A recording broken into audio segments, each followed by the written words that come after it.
Welcome back to Spitball and Cards. In today's episode, we're going to be apologizing to a few players. We each have, in the past, shared our opinions on players that we didn't really believe in. And we've been wrong. We've been right, but we have been wrong about certain players, each of us individually. So we want to talk about those players in particular.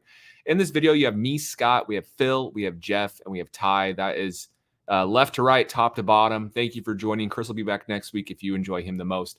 But to start this off, Phil, what player were you wrong about in regards to baseball and baseball card collecting? Yeah, I'd say Paul Skenes is one that I think the four of us were kind of like, I know we did it for the views for clickbait to talk about the superfractor sale. We thought it'd be a popular topic, and we're all like, yeah, it's probably too much because it's a pitcher. But here's the thing, and this is part of the reason why I was buying Spencer Strider a bit last year. I always think that if you're good at something and you can stand out a few standard deviations away from the pack in any one skill, pitching would be one, power would be one, batting average could be one. We've seen Arias and Quan cards spike at certain times over the last few years.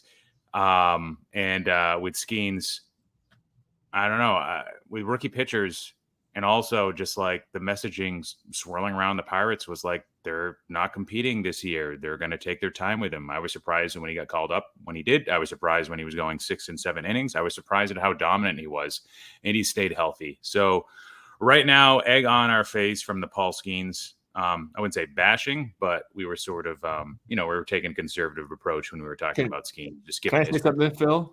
I still don't like that superfractor sale, personally. I'm not ready to apologize about that take. 80 grand is like, would you pay that at this point? Are you saying you apologize and you would have paid for that? If I had the money, I'd pay that at this point. I think here's the thing.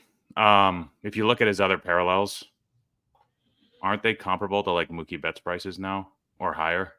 Well, Bryce Harper prices. So I wouldn't hold it for more than a couple of years probably, but I would. I think that'd be good money to spend if I had $1 billion. Get $1 billion, yeah. But I guess, what about you, Ty? Would you pay for that Paul Skenes card?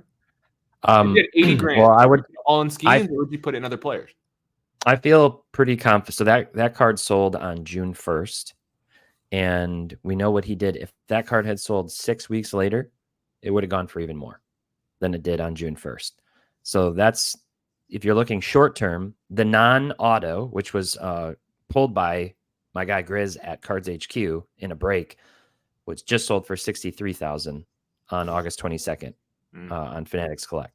Okay, so take it back. That card, just the non-auto, just did 63. The auto did 80.5 on June 1st. So short term, sure. Like I would have, I bet that person could flip it for 100 right now to somebody else. You got to think fees and things if you're hitting auction, but they usually bring that down quite a bit on a big, a big card like that. But long term, no, I still think it's crazy. All the logic that we use to talk about how, that card stacks up relative to every other pitcher ever. It doesn't really make a lot of sense. But then again, like the current landscape of cards doesn't really make a lot of sense. So maybe that person's laughing at all of us right now. Yeah, I would just like to add that Phil touched on a point that made me more skeptical of Skenes, and that was what happened with Spencer Strider. Chris and I haven't really decided to put money into pitchers' cards, and then this offseason we decided that Cole and Strider might be a good place to put that. And already by the end of the first week of the season, that didn't look so good. So I admit I was a little gun shy. I'm surprised by Skenes' performance. I thought he would maybe be able to dominate a few starts, and then once teams got film on him, he wouldn't be as effective, but he just keeps rolling. So yeah, I'm really impressed with what he's done. As far as his cards, I'm just, I'm keeping a healthy skepticism of pitchers, so I'm staying away. Yeah, maybe I just have a bias towards pitchers, and if I do, that's okay. I just don't think that it's worth the risk, because we saw at the beginning of this year, the top 10 pitchers, like velocity, and I think 9 out of 10 are hurt. Like right now, like in this moment, or something crazy like that, or they've had injuries this year. And so with how hard Skenes throws, I'm just concerned about health in the long run. In the long run, I mean, even like in the next year or two, to be fully transparent. So that's why, even for me, those prices just seem a little bit ludicrous in regards to like risk and reward. But there is a lot of reward if you want to take that risk. It's just, maybe I'm just risk averse. So I don't know. I'm not ready to apologize to pitchers yet in general. Maybe next year. We're going to do this again. Well, I think one of the things you just said is kind of telling. You're talking about reward. I think at the time we didn't think that there was any ceiling higher than what. So you're apologizing because we were dumb and thought the ceiling was hit when it hadn't been hit yet. A little bit. That's part of it. That makes sense. Yeah, for sure. But okay. Yeah, I mean, the hobby's weird, like Teapot said. And if a bunch of dudes, and I hate, people in the comments, I'm not going to name any names. But there's been a lot of hitters. Comments. Is that what you just said, Phil? Oh. Good hell. That's not what I said. There's a lot of players in today's game that are under the age of, say, 27 or 25 that have good seasons or flashes, and they just can't put it all together. And then a lot of people spend money on these players' cards, and then the next season, they just can't follow it up, or they can't build upon it. And that wasn't who they were. We thought they were something else.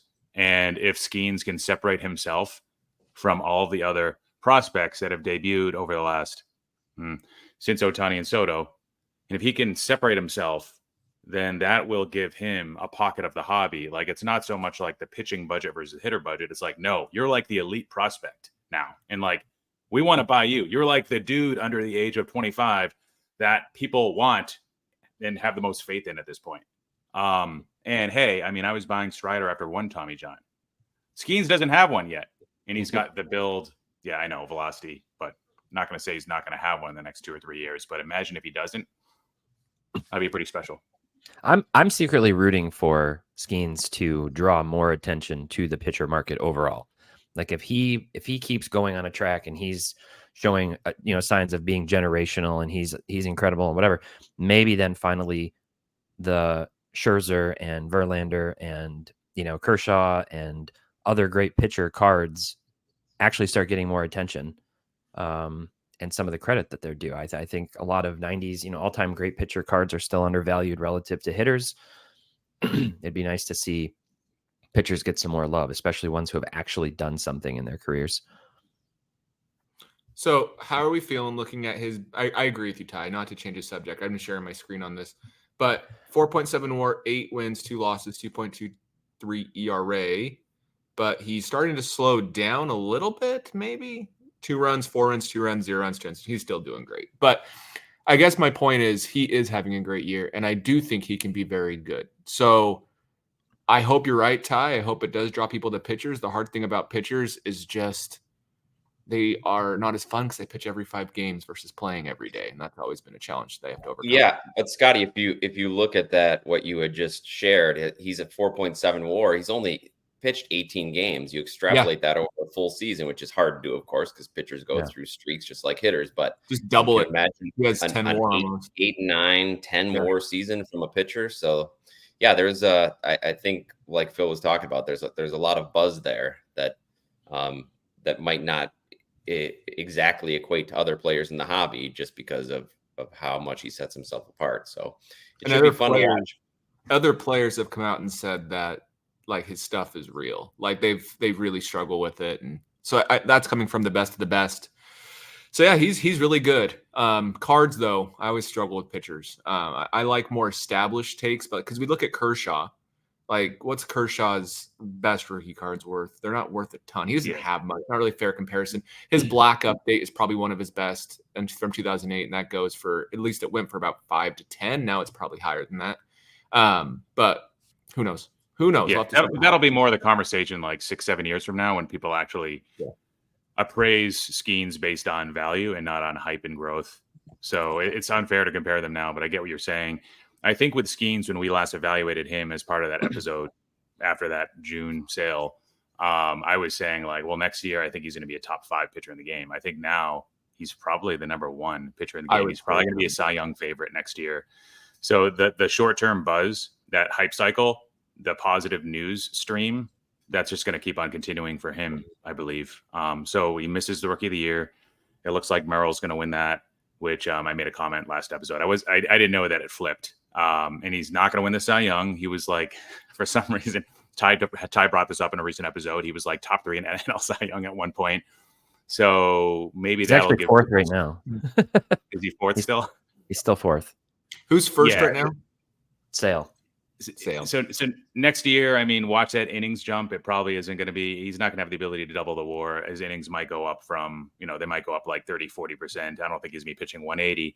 But even with that, he's still probably going to be a Cy Young favorite. So that speaks a lot about his capabilities, and it speaks a lot about the other pitchers that the rest of the pack that he's separating from with fewer innings. So he's everything we wanted Spencer Strider to be. Spencer Strider had a home run problem. Spencer Strider didn't really have a third pitch yet. He was working on that in spring training. Then he got hurt.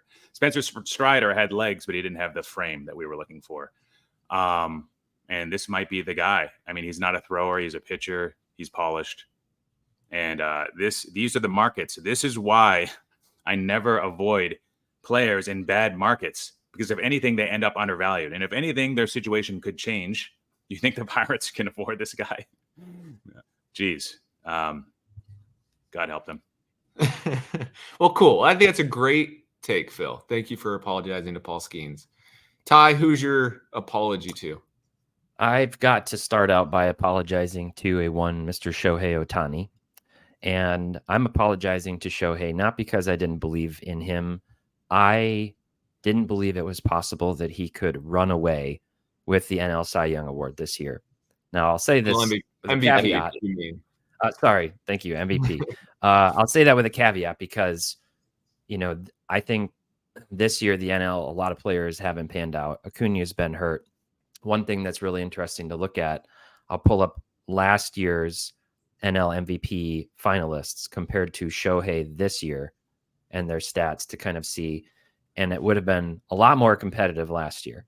So I'm showing Freeman, Mookie, and Acuna from last year compared to Ohtani this year. And it's it's a much more interesting race. Like, what would be considered more impressive, a 40-70 or a 50-50? That if you're looking at stolen bases and home runs, and obviously Freddie and Mookie had strong seasons last year as well. But I didn't think it was possible without the pitching that Shohei would just come in and run through the NL and run away with the MVP again. But here we are, and he's proving he's more than generational, even from the hitting side of things. So I was a little bit bearish on his cards going into this year because of that. I thought they would kind of take a step back while he wasn't pitching, and I think I was pretty wrong. So any thoughts on, I don't know, what do you guys think this year? Yeah, if it were down to Acuna and Ohtani this year, what would that shake out to be? I think Betts or Acuna from last year this year would probably be Ohtani this year. If we're saying Lindor's competitive to Ohtani this year, Betts and Acuna would have been way ahead of him in the media and according to fans and the DH positioning. So as an example, Jose Ramirez is 6 home runs and 6 steals away from a 40-40 season. So we can't pretend that 40-40s aren't what they used to be, because they aren't with how stolen bases are. Not to take away from what Ohtani's doing, but I think that's going to hold a little bit less weight moving forward. But I do think what he's doing is amazing. But I do think the previous year's MVP was much stronger than this year's MVP. There's going to be some people that might hold this against him due to the lack of competition in some ways. I don't know if you agree with me or not, Phil or Jeff, but just my thoughts. Well, I mean, in that comparison, obviously, Ohtani's got 25 less games. So let's see where those counting stats end up when he gets there. To be honest, I wasn't quite as bearish as Teapot, but I was a little concerned that without his pitching, which is something we know he loved to do, that would affect his batting. So I kind of thought that. And then especially what happened in spring training with losing his best friend and interpreter and that whole ordeal, I thought that would be a much bigger distraction.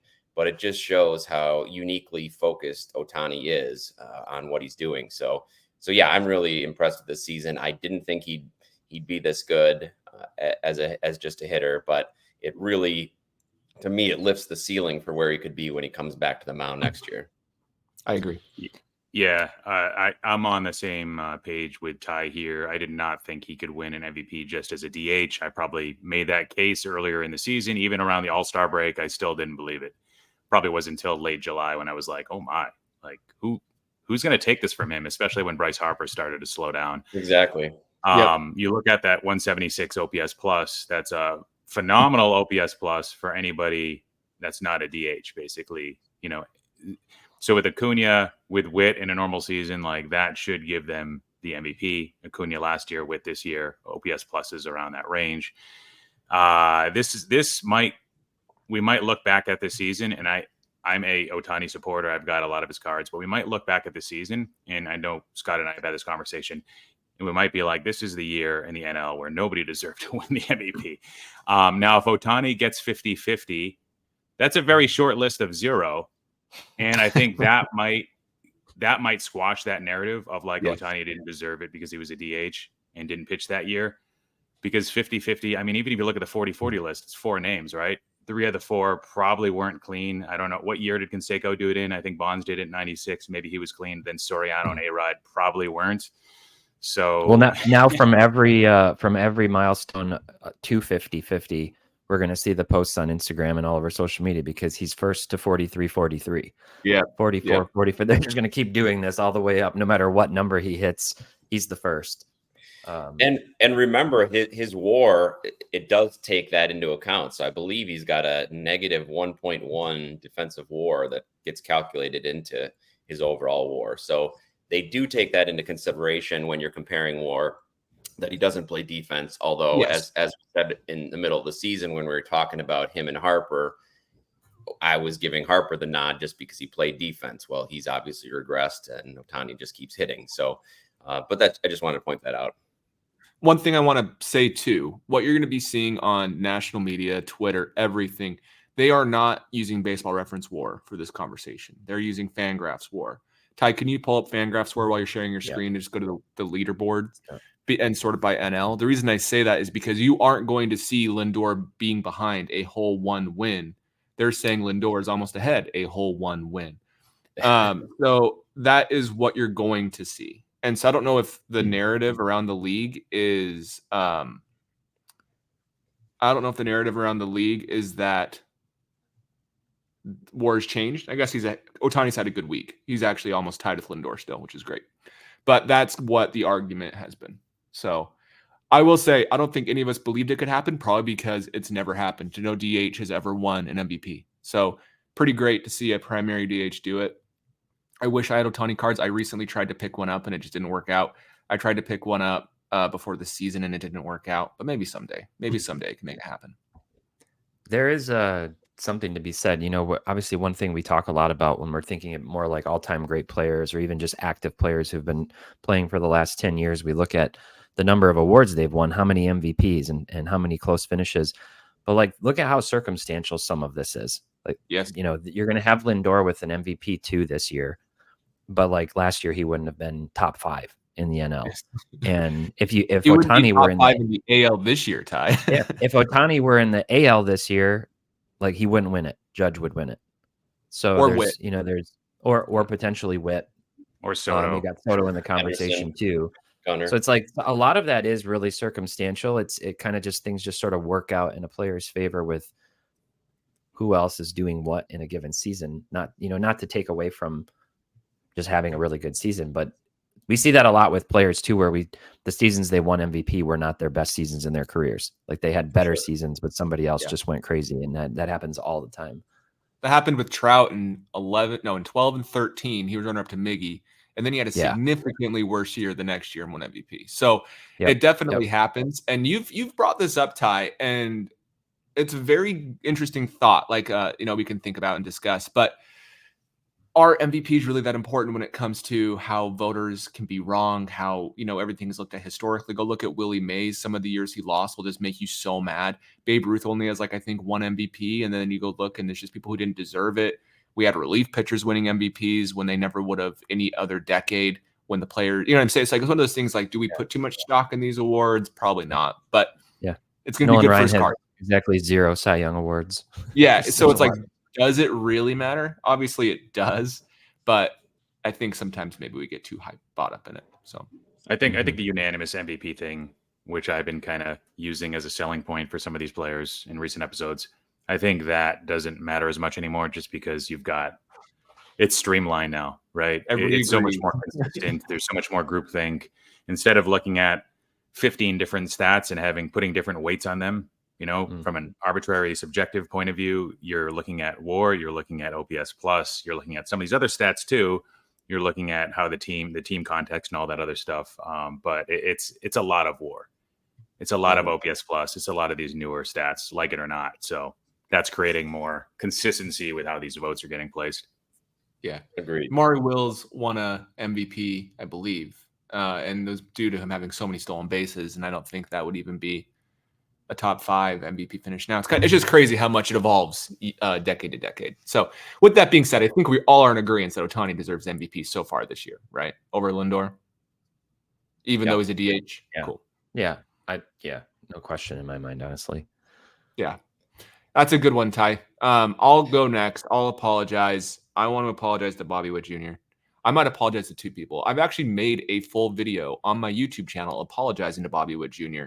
because I've always believed in Julio more than him, primarily because Julio was younger.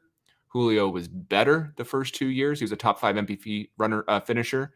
And then Bobby Witt Jr. showed like what his high prospect status is. I don't know if he's reached his offensive ceiling, but if he hasn't, like, watch out, MLB, because it's insane what he's doing. So that's who I would apologize to. It's hard. I think Dynasty Ty is the card to get for Witt. It's amazing what his Dynasty RPAs are going for right now, and I wish I could have bought one. But like his cards have appropriately reacted to his performance because they were already high to begin with before he was performing. So should we buy his cards now? That's a different conversation. But I want to apologize to Witt. Yeah, I think I was talking to Ephus about this a little bit, and maybe this is why Bill, friend of the channel, Ephus, is starting to trend towards vintage, is because he's a big Witt guy, but even he knows the path for Witt to continue to appreciate over the next like 12 to 18 months. It's very narrow. He's got to. He's in Acuna shoes from last year. Okay, we saw you do it once. Put up a 10 WAR again next time. This time, win MVP though. This time, don't let Aaron Judge overshadow you or anyone else in the league.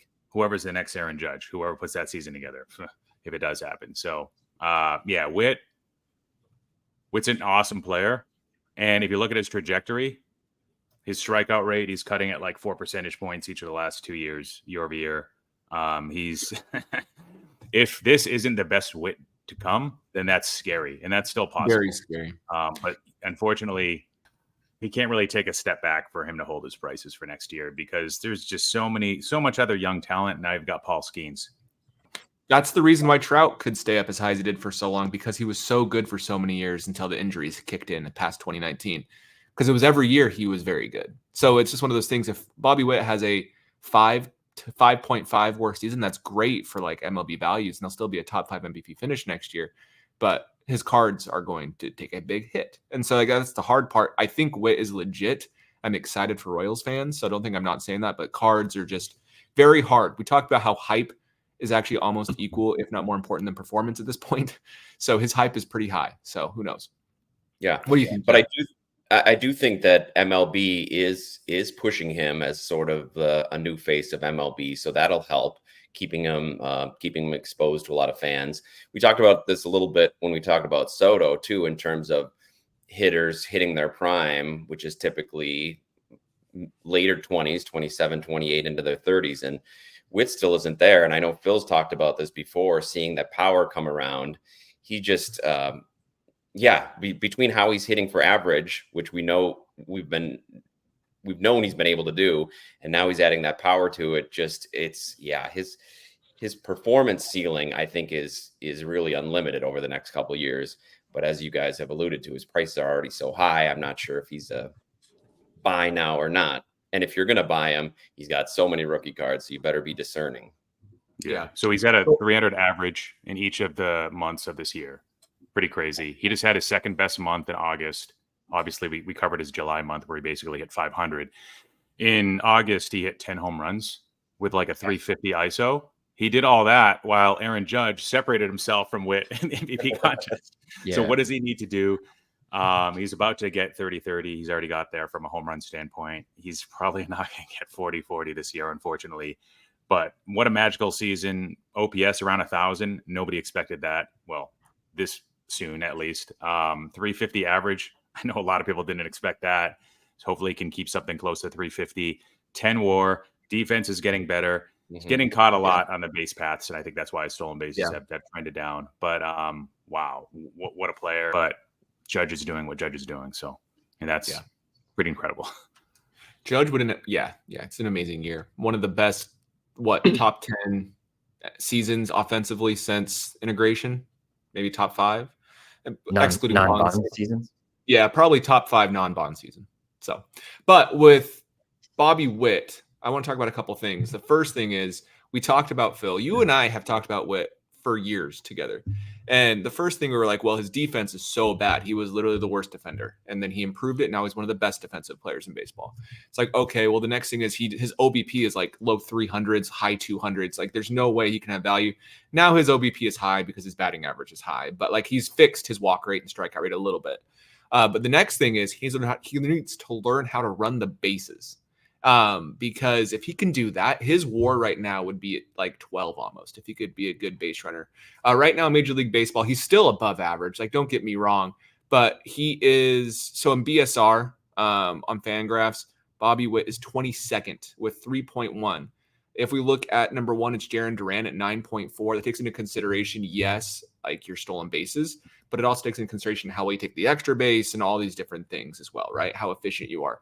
If Bobby Witt had Jarren Duran's BSR, he would be at 11.5. Like if you can improve that, like holy cow, it would be insane. So I'm going to keep saying everything needs to improve because he does it every year. So he's going to be superhuman next year. I'll show Anyone else? Elly? one interesting short. Yeah, that's what I was just pulling up. Good timing, Phil. Is just comparing Elly, Gunnar, and Bobby on their refractor autos, Bowman refractor autos, PSA 10. Witt's kind of taken a commanding lead in terms of price now at $2,600 sale yesterday on a PSA 10. Gunner's at a little over 1,700. Elly's dipped down to 1,300. Elly's another guy we could apologize to. He's having a good season. I've defended Elly. I have defended him. Jeff and Chris are the ones who did not like Elly. I thought the strikeouts and just plate discipline overall would be a problem, but he makes up for it with speed, and he's just fun. He's fun to watch. He's really fun to watch. And for me, it's not about not liking him. I think he's great. I think he's the most exciting player in baseball, and especially if he played my Brewers every game, he'd probably have 400 steals. But I was just contending that I don't think he is a top 3 MVP candidate, which maybe he will be. And especially if you listen to Fangraphs, this is back to what I was saying, that I just felt like it was a little overrated, his playing shortstop, giving him such a WAR boost. So I like him. He's doing better than I thought, considering how his strikeout rate hasn't really improved. I guess I could apologize from that end, but I still don't think he's a top MVP contender. And for where his card prices are, I'm still not a buyer. I think he's 4th now with Marte out in MVP odds. So he's in the conversation, but what are you going to say? No, I was just going to say, interestingly for Elly, so Corbin Carroll, he is 2nd in baseball in BSR with 8.2. He has 22 stolen bases, meaning Corbin Carroll is like the most efficient base runner in all of Major League Baseball. Like on the base paths, because he's so fast and he's so good. Like that's just who he is. Elly is 3rd with 8.1. So he's basically one of the best base runners in baseball, which helps. 122 WRC plus. And according to Fangraphs, he is an elite plus defender. He does have a lot of errors, but that can usually happen due to range issues where players wouldn't even have gotten to them more than it actually being an error. So like take that for however you want to, but interesting player for sure. I'm in Well, I live next to Cincinnati, so I'm biased. I've watched him debut and I watched his first home run. So I like Elly for that reason. The ground ball rate is something that a lot of people were knocking him for last year. He was able to get that down from 54% to 45.5. And the fly ball rate went up from 22% to 34% this year. Nice. So that ratio has like completely flipped. He's also taking the ball opposite way a lot. He's making fewer swing mistakes. And his walk rate this year is close to 10%. It's 9.9. And I know earlier in the season it was even higher. So, I mean, this is still a guy that really hasn't tapped into his power potential yet. He's sitting at 22 home runs at 136 games. But this guy could just keep on getting better. So this will For be sure. interesting. This will be an interesting guy to watch. But what's his DRS?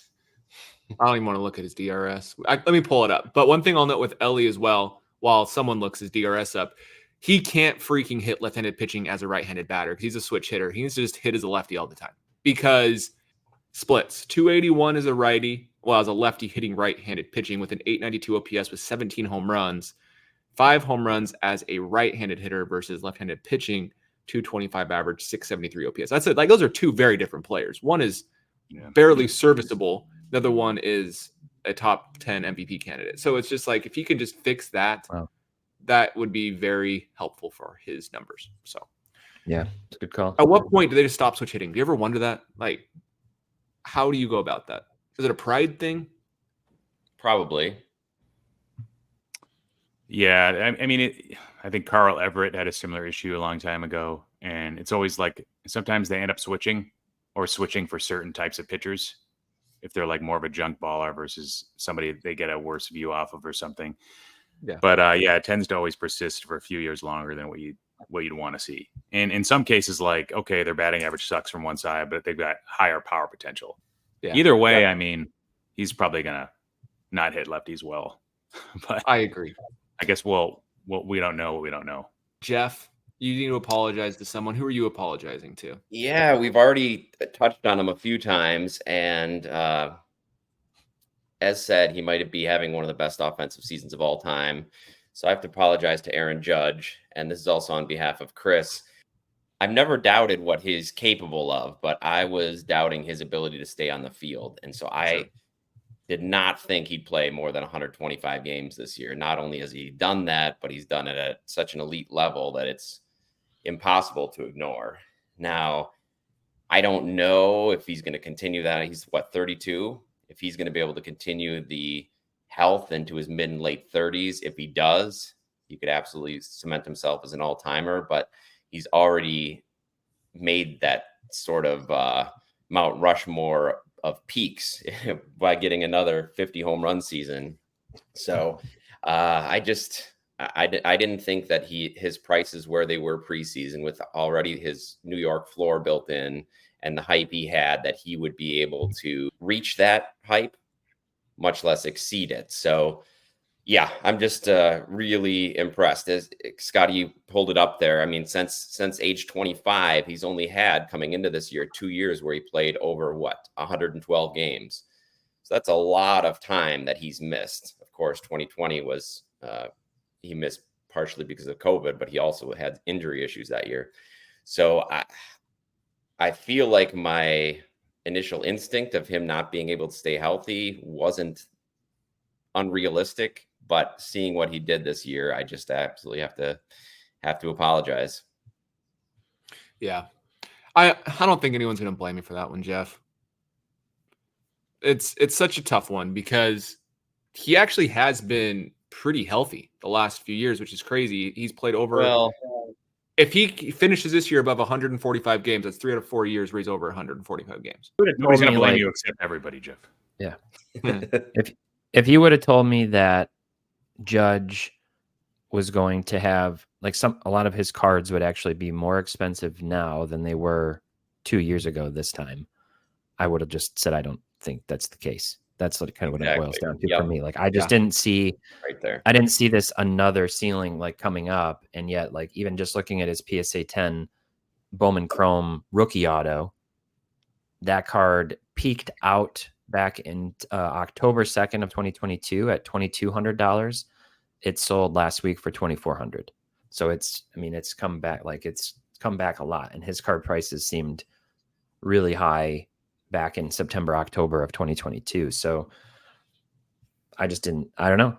Between the health concerns and just everything, he's proving us all wrong, for sure. Me. Yeah. Anyways, interesting. This is actually injury prone player versus a non-injury prone player right now, which is kind of sad. What could have been. Yeah. Well, let's hope Judge doesn't wind up in the same injury prone conversation. Yeah. That's the hope. But but like I said, now already with what he's done this year, he's kind of building in a hobby floor. I feel like, if he's not unable to repeat this next year, he may go down some, but I don't think he's going to drop the same way we've seen some players drop after a massive season. Yeah, I agree. He's 32. He's been one thing I think that would really help judge pricing at this point is a World Series championship and him playing well. That's when we'll see his cards actually go crazy as a Yankee. Now that he's a lifetime Yankee, I think that's going to matter. But like we know with Witt, there's concern about his cards dropping next year. I think if Judge has a 6-WAR season next year, that's probably enough to maintain at this point when he's 33 years old. But maybe I'm wrong there. I tried to buy a Judge card at the beginning of this year, and I lost out because I was too slow. I just couldn't decide. I'm trying to buy it from that guy who won it for 50% more than it was. So he won't even sell me for that. So just goes to show I still think Aaron Judge is going to have value. I do want to apologize to two more people really fast. And I've already kind of said, like, I don't not like these players. It's just I wanted to see more from them.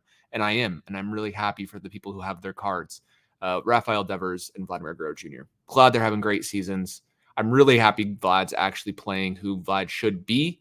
Hopefully he can keep that up. And hopefully as a lifetime Blue Jay continues to hit in the Rogers Center because that was his biggest obstacle before, in my opinion. I got one quick one. And this is on behalf of the entire hobby, even still today. We talked about this last week, but it's Jackson Merrill. And so we already discussed this, but it's kind of important to reiterate. So last year, it's not like he wasn't a highly rated prospect. He was 19th on the MLB Top 100 last year in 2023. But we showed this last week, the stats. If you compare the Jackson 3, Chourio is actually having a nice season. We compared him last year to Ken Griffey Jr. and his early, start in his career. They're having good seasons, especially if you do zoom in. StatMuse is a great site for those who haven't used it. Since the All-Star break, basically, Merrill's hitting 313, 46 hits, 9 homers, 33 RBIs. Note RBIs, not RBI. And Chourio's having great too, 335 with 8 homers, 28 RBIs. So you can kind of get these little stat summaries. We have to go back and just look at this again. The prices on their Bowman Chrome refractor autos. Amazing. We showed this last week. Jackson Holliday still at almost 2K. He might be the biggest sell in the hobby right now just because of the upside isn't there. Like, I'll say that, and maybe we'll be apologizing to him this time next year, but just the prices are so inflated for Jackson Holliday, and I'm really rooting for him. I hope he's good. But Chourio at less than half of that, 35% of that is a steal, and Merrill's $100 cheaper. So I don't know. I guess if I were to put it this way, if you guys had to pick one of Merrill or Chourio this time next year, who would you put money into? I know who Jeff would, for good reason. I'm biased, but I would take Chourio, and especially this is something that you guys talked a little bit about last week when you were comparing him to Griffey, which I'll mention now he's even caught Griffey in his first year in WAR, and he's almost reached the same number of games. He's still got some games to go, but the adjustments that he's been able to make since June 1st, he's been one of the top players in the league. And to do that as a 20-year-old is really incredible. So I feel like he's going to keep improving. And he's just a really exciting player to play. He had a game-winning home run the other day against the Reds. So, yes, I know I'm biased, but I like Chourio's chance at this point next year. Yeah, Chourio's like the J-Rod waiting in the wings, sort of has a lot of those like electrifying skill sets. Nobody's calling him super flashy, but it's because the most of the hobby doesn't really know who Chourio is yet. Right. But that'll change. I think Chourio is the best buy of all the Jacksons on the list, and Merrill would be number 2, and then Holliday. I think with Holliday, and I think Chris and myself were thrown off guard in the last week's episode. I thought that Holliday was doing great because I saw the Twitter footage come across with that massive week he had. I didn't realize he hasn't hit a baseball since. He's lost. Yeah. And Merrill clearly is not. And then I think so. It comes down to peak outcomes. I just think that the peak ceiling for Chourio is much more impressive to me at this point in time versus Merrill. That doesn't mean that he has a greater chance to make the Hall of Fame. Sometimes your money is best spent on just solid overall, all-around baseball players, and maybe Merrill is one. Yeah. So maybe he has a higher floor than Chourio at this point. So I don't really know who's better, to be fully transparent. I haven't looked into it enough to say, and a lot of times I get myself in trouble when I just say someone based off of like gut. So with that being said, I would lean Chourio, but I'm looking at their Baseball Savant pages, and Jackson Merrill's offensive profile is beautiful. Let me show it to you real quick. So I don't know fully without doing more research, But look at this. And we can do this before we end. Here is Jackson Merrill. Like, look at this. X-WOBA, X-batting average, expected slugging, average exit velocity. His bat speed's 50%, which is fine for league average. But, like, overall, he's pretty quick, 28.5 feet per second on sprint speed. That's great. If we look at Jackson Chourio, he doesn't have the big chase and the lower walk rate because he actually does better on those two things. I didn't realize he's so fast, 97th percentile. So, like, is it tough? Do we think that Chourio can develop? Because if so, if he has similar offensive like ceiling as Jackson Merrill, he's so much quicker, and I don't know. It's interesting. Does this change anything? Like his bat speed average is 67th, which usually translates to offensive production and higher batting averages as they develop. But yeah, I think you have to look into like the maturation of their body types. My impression was that Chourio's hard hit data this year was like, take it with a grain of salt because this could develop over time. I think, Cyrus from The Athletic was like, well, he's still 20, as is Merrill. Yeah. But maybe, okay, now we need to see them both naked to understand. Yeah, I mean, Chourio is definitely still developing, and I feel like his power is as well. Yeah, and he's turning into a good base runner. I didn't see the rest of the base running metrics on there. I know his sprint speed is great, but if he can that's really all they have. I can look at BSR real quick if you want me to. No, that's okay. I just I feel like he's probably going to get at least 2020 this year, and so he's on his way to being a really good all-around player. Jackson Merrill is 15th in baseball with a 4.0 BSR. Jackson Chourio is 19th with a 3.7. So they're almost identical. They're actually both ahead of Bobby Witt. Is Merrill still 20 or is he 21 now? Let me look at his page. Merrill's 21. Yeah, I thought 20 years, 5 months. He's young 20. Merrill? Oh, Merrill. That's Chourio. I'm 20. sorry. Yeah, Chourio is very young. Yeah. I didn't realize how young he Merrill's was. That's crazy. Let me look at Merrill. So Chourio has hit a ball 111.6. So yeah, I don't know if you guys saw the home run he hit at Miller Park, but it took out light in the scoreboard. It was measured at 449. It was an absolute bomb. Reminded me of seeing Sammy Sosa in the home run derby knocking out lights at Miller Park. But he's definitely got some big power in there, and if he could develop that consistently, there's no telling how much he could do. So, yeah, last thought on age. I just found it. Jackson Merrill is 21 in 4 months. Chourio is 20 in 5 months. I'm a sucker for younger players. I'm taking Chourio. I'm a sucker for. And by next year, we're going to hear all about Jackson Jobe. I'm sure Teapot will be leading that charge. Okay. Well, I think it's a good place to wrap this up. Thank you all for watching. Let us know in the comments down below who you want to apologize to for baseball cards and baseball, and we will see you in the next video.